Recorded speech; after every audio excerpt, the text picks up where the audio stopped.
Fala pessoal! Hoje trouxemos a entrevista de Eduardo Bolsonaro, que traz um recado importante sobre a situação atual do Brasil nesse cenário conturbado aí que estamos, tá? Ele nos explica por que Trump não vai recuar e o perigo disso para o Brasil. Não perca, a conversa vai além do esperado. Estamos aí. Olha, uma decisão muito mais do que lamentável, né? Ela é repugnante e ela só reforça a ditadura que a gente está vivendo no Brasil. Não dá mais para tratar isso daí como democracia.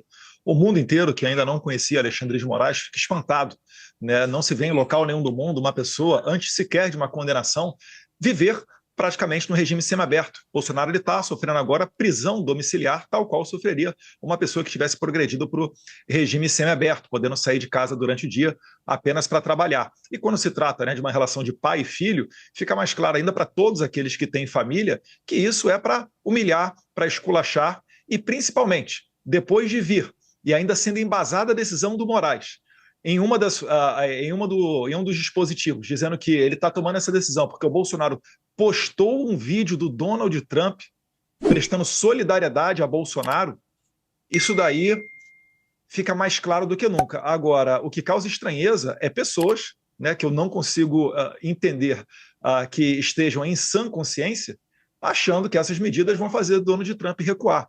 É importante que entendam, não haverá recuo.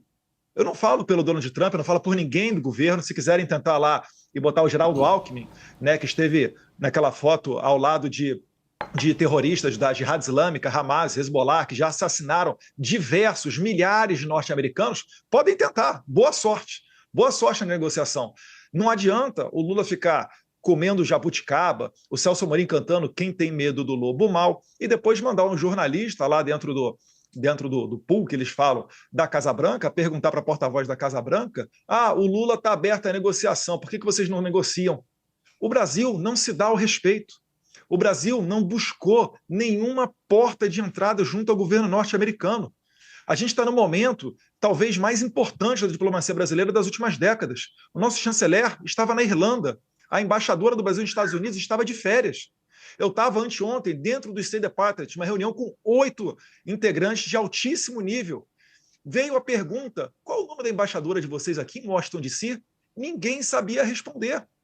Esse é o tamanho da insignificância do Brasil, que tem vivido mais do que nunca os dias de anão diplomático. Não tem como você achar que o Brasil não vai sofrer consequências se aliando ao todo tipo de escória mundial. Então, o cenário que a gente está vendo hoje é fruto da perseguição política e de um governo acéfalo. E também, vamos ser sinceros, não tem como fazer acordo com essa atual conjuntura aí da Suprema Corte. Se acordo desse resultado, a cartinha do Temer tinha acabado com toda a perseguição política do Brasil. Eu aprendi com Alexandre de Moraes que não se deve recuar mediante chantagem. Só que agora Alexandre de Moraes está encontrando uma pessoa maior do que ele para bater de frente. Os Estados Unidos, né, Trump, já entrou em disputas com o Canadá e ganhou. O Canadá fez uma lei migratória mais rigorosa. Né? Entrou em disputa, uma política, entrou em disputa com o México reclamando da invasão de fentanil nos Estados Unidos. O México fez a maior apreensão de fentanil da sua história. O líder supremo do Irã, o Ali Khamenei, disse que não ia parar o seu projeto nuclear. Ele foi e jogou uma bomba. Os senhores acreditam que dará certo, então, Alexandre de Moraes, tendo o respaldo, né, tendo como coadjuvante Lula, para conseguir fazer o Trump recuar? Pelo amor de Deus, as elites brasileiras têm que bater na porta correta. Os senhores são responsáveis por permitir também, em boa parte, né, não somente, mas por permitir que o Lula estivesse aí no poder. Muita gente apoiou o Lula. Chegou a hora de vocês passarem, né, a fatura de dizer: olha, eu não quero, né, que o Brasil vire uma Venezuela. Muitos aloprados especialistas já falaram que topam. Né? Não, por mim, pode mandar a tarifa, o Brasil não pode baixar a cabeça. Eu quero saber dos senhores, né, que têm boa parcela de poder nacional, se os senhores concordam com isso que está acontecendo ou se vão segurar, né, Alexandre de Moraes.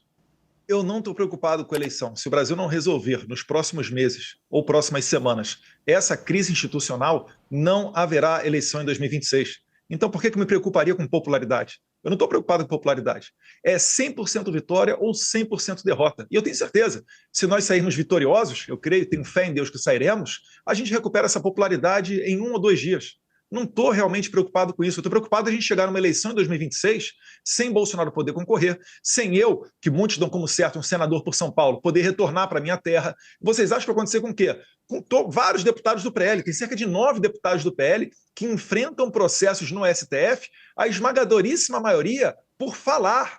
Tem gente que está sendo investigado por falar da tribuna. Cabo Gilberto, Marcel Van Hatten, eu, novamente. O Nicolas tem processo, o Gayer tem processo. Vocês acham mesmo que Alexandre de Moraes vai permitir que determinadas pessoas cheguem ao Senado, sendo que são certo e claro que votariam o impeachment do Alexandre de Moraes? Vocês acham que ele vai permitir que isso aconteça? O Brasil terá a oposição varrida das eleições de 2026 se a única esperança que está surgindo agora com os Estados Unidos não der certo. É por isso que não haverá recuo. E o nosso aliado, ele é muito forte. O Trump não vai recuar diante do Alexandre de Moraes. Perfeito. Se houver o cenário de terra arrasada, pelo menos eu estarei vingado desses ditadores de toga. Algumas pessoas falaram comigo, né? Obviamente preocupadas, naturalmente, com as tarifas. É óbvio que não é o cenário desejado. Eu, desde o começo, sempre advoguei por sanções individuais contra o ministro Alexandre de Moraes, mas essas tarifas são a única novidade que estão fazendo, né, o sistema repensar. É a única alternativa e fio de esperança que nos resta. Então, eu não tenho como criticar o Donald Trump. Se ele escolheu, dentre as cartas que tinha à sua mesa, a tarifa, isso daí, enfim, lamento que o povo brasileiro inteiro possa vir a pagar essa conta. Mas também a nação tem que entender que não se dá os mesmos privilégios, né, da sociedade livre, não são dados a ditaduras. O Brasil, o Trump chamou de regime e chamou acertadamente.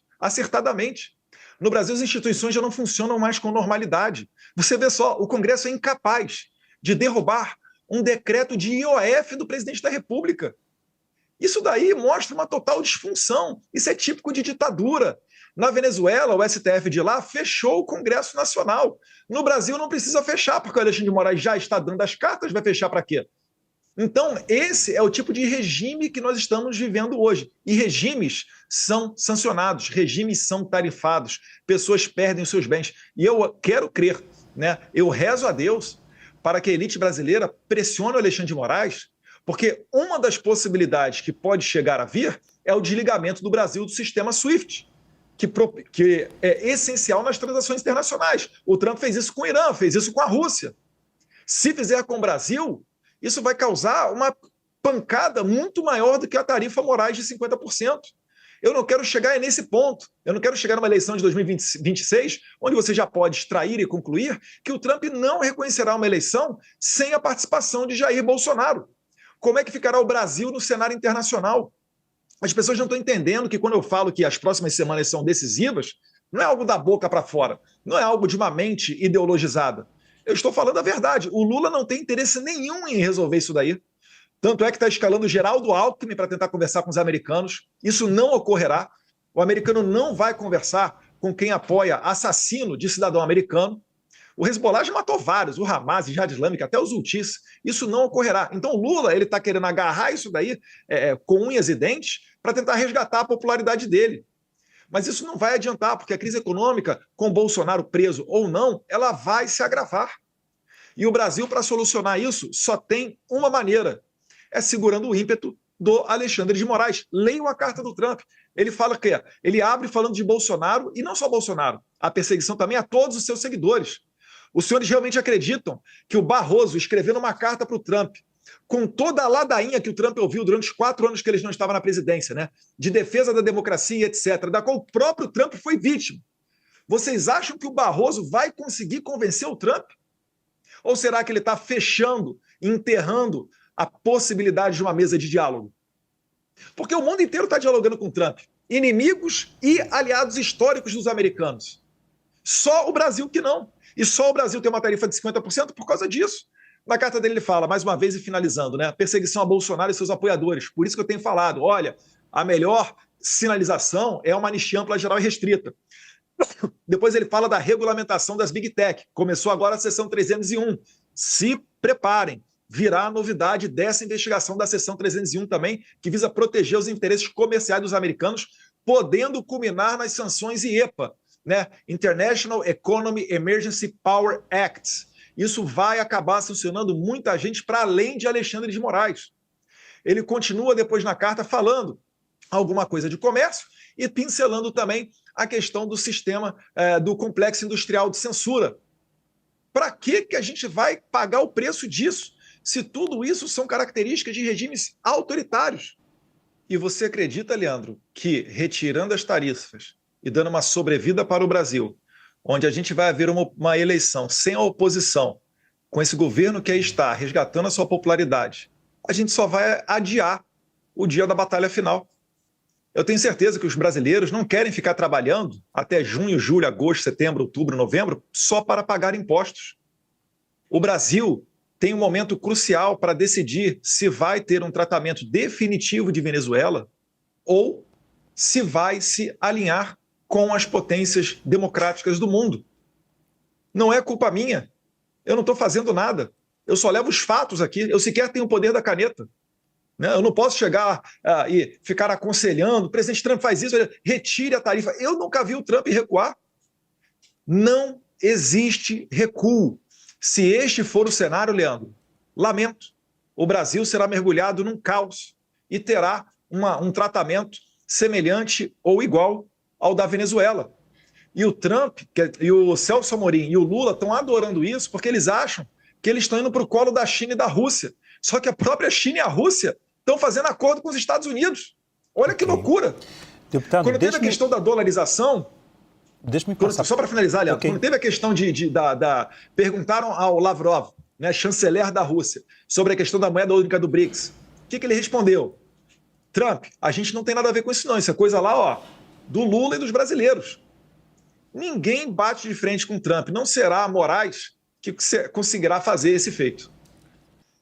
Eu acho o seguinte, para quem acompanha minimamente os posicionamentos dos Estados Unidos e também do presidente Trump, consegue enxergar esse cenário facilmente. Eles não reconheceram a eleição da Venezuela, por quê? Maria Corina Machado não pôde participar, a principal líder da oposição.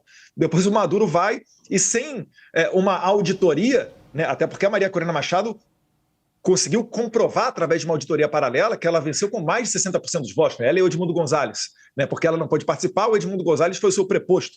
Mas ela comprovou que venceu, o Maduro recorreu ao seu TSE, o TSE saiu de uma salinha dizendo, olha, saímos da sala aqui agora de apuração, 51% dos votos a favor do Maduro. A eleição brasileira, ela tem tudo para ser esse tipo de eleição. Os Estados Unidos não vão reconhecer, o Trump já falou que o Jair Bolsonaro está sofrendo uma perseguição, que ele é uma pessoa honesta. Ora, meu Deus do céu, ele está sendo acusado de um golpe de Estado, e eu também agora. Está claro para todo mundo que esse processo de golpe, essas investigações, elas são abertas só para o Moraes selecionar quem ele vai pegar. Vamos perguntar para o Alexandre de Moraes, numa entrevista ao vivo, aquelas mensagens que o Glenn Greenwald dispôs na Folha de São Paulo, onde ele diz, tem que pegar o Eduardo Bolsonaro. Essa é a pessoa que está me investigando. E ainda tem gente, não estou falando que são senhores não, né, mas de outros grandes canais de comunicação, que dão contornos de ilegalidade e comentam com normalidade isso tudo. Isso tudo está errado, está viciado desde o começo. Nós somos pessoas honestas, não tem nada que pese contra nós. Pessoas velhinhas, que nunca pisaram numa delegacia, tratadas como terroristas, num golpe, sem apoio da polícia, sem apoio das Forças Armadas, num domingo de janeiro. O próprio Moraes estava de férias lá em Paris, Bolsonaro estava nos Estados Unidos.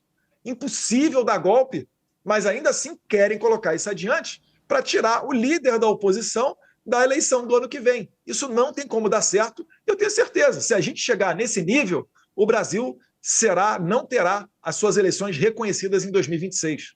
Pedro? Deputado, o senhor está falando de uma eleição sem oposição. O senhor defende, então, que caso o seu pai, o ex-presidente Jair Bolsonaro, continue inelegível até o ano que vem, caso ele seja preso, a oposição não deve disputar o processo eleitoral como uma forma de protesto, por exemplo, ou a oposição deve lançar um dos tantos candidatos, apoiar um dos tantos candidatos que já se apresentaram, como Tarcísio Gomes de Freitas, Ratinho Júnior, Romeu Zema, entre outros? Esse é um debate que é muito válido, né? Um Congresso que atualmente não consegue derrubar o IOF, imagina no que vem, com o presidente preso, o filho dele exilado, um monte de deputado fora. Será que vai valer a pena a presidência? Vocês acham que um presidente que queira dar anistia ao Bolsonaro, ele vai conseguir fazê-lo, ou será que o STF vai inventar uma manobra judicial para dizer que não vale essa anistia? Entendem o ponto que nós estamos chegando? Bolsonaro, né, o Brasil já viu várias pessoas serem anistiadas. Numa das anistias da Dilma Rousseff, ela livrou o Zé Dirceu e o José Genuíno. Quando o Bolsonaro foi dar uma anistia para o Daniel Silveira, aí não vale. Não tem como você confiar nesse sistema. Esse sistema está podre. O Brasil está tendo uma crise institucional. É por isso que quem enxerga essa questão atual com os Estados Unidos apenas pelo ponto de vista comercial ou econômico está fazendo uma análise totalmente equivocada.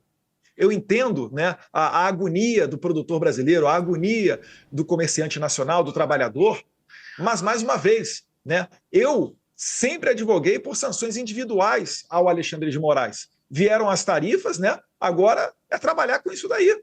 Agradeço ao Trump por ele comprar essa briga, né? Uma briga justa, uma briga que vale a pena, e Deus quiser terá sucesso, porque senão, mais uma vez, o Brasil vai definitivamente virar uma Venezuela. Então, pessoal, acabamos de assistir aí a mais uma entrevista polêmica com o deputado Eduardo Bolsonaro e, como era de se esperar, ele não decepcionou, né? Desde o começo ele deixou claro que não tem medo de se posicionar e falou abertamente sobre uma série de questões que estão em jogo no Brasil e no mundo. E o que me chamou muita atenção foi a forma como ele comparou o cenário político atual com o que aconteceu nos Estados Unidos com Donald Trump. Ele trouxe a ideia de que a direita no Brasil, assim como em outros países, está se fortalecendo justamente porque desafia a velha política. E eu acho que isso é algo muito importante. Ele não só criticou o sistema, mas falou sobre como a direita pode realmente se tornar uma alternativa verdadeira, e não apenas um grupo de oposição. Outro ponto forte foi a crítica dele à mídia. Ele apontou o quanto a mídia tradicional tem tentado de todas as formas desacreditar as propostas da direita, muitas vezes distorcendo os fatos ou criticando, né, criando narrativas negativas. Isso, para mim, é algo que muitos de nós já sentimos na pele. Ele também já falou sobre o papel das redes sociais nesse processo e como com elas a direita conseguiu se organizar de uma forma que nunca foi possível antes, apesar de todo o esforço das grandes plataformas em tentar calar as vozes dissidentes. E ele tem razão, né? Porque as redes sociais têm sido um dos maiores canais de resistência a essa censura, especialmente quando se fala de liberdade de expressão. E você aí, meu querido amigo, você tem essa voz. Deixa aí a sua voz a respeito desse assunto nos comentários. E sobre a economia, ele não foi tímido em apontar os erros do governo, mas ao mesmo tempo deixou claro que a direita tem que ter mais do que críticas. É preciso ter propostas concretas para o futuro, principalmente em relação à liberdade econômica e às reformas necessárias para garantir um Brasil próspero. Então o Eduardo Bolsonaro ali também fez questão de falar sobre a necessidade de uma união maior dentro da própria direita, que para ele não adianta ficar se criticando o tempo todo. A direita precisa ter uma estratégia e estar unida em torno de um objetivo comum, senão o Brasil vai continuar estagnado, sem conseguir avançar para um futuro melhor. E agora eu fico pensando, será que a direita brasileira está pronta para dar esse passo, ou ainda estamos presos em discussões internas? O que vocês acham sobre o papel da mídia nesse processo de formação de opinião pública? Será que as redes sociais têm mesmo esse poder? Ou estamos exagerando em nossa dependência delas? E principalmente, sobre as propostas econômicas que ele trouxe, vocês acreditam que são as mais adequadas para o momento atual? Vamos conversar sobre isso nos comentários, tá bem? Quero saber a opinião de cada um de vocês, tá, meu querido? Te aguardo aí, até mais!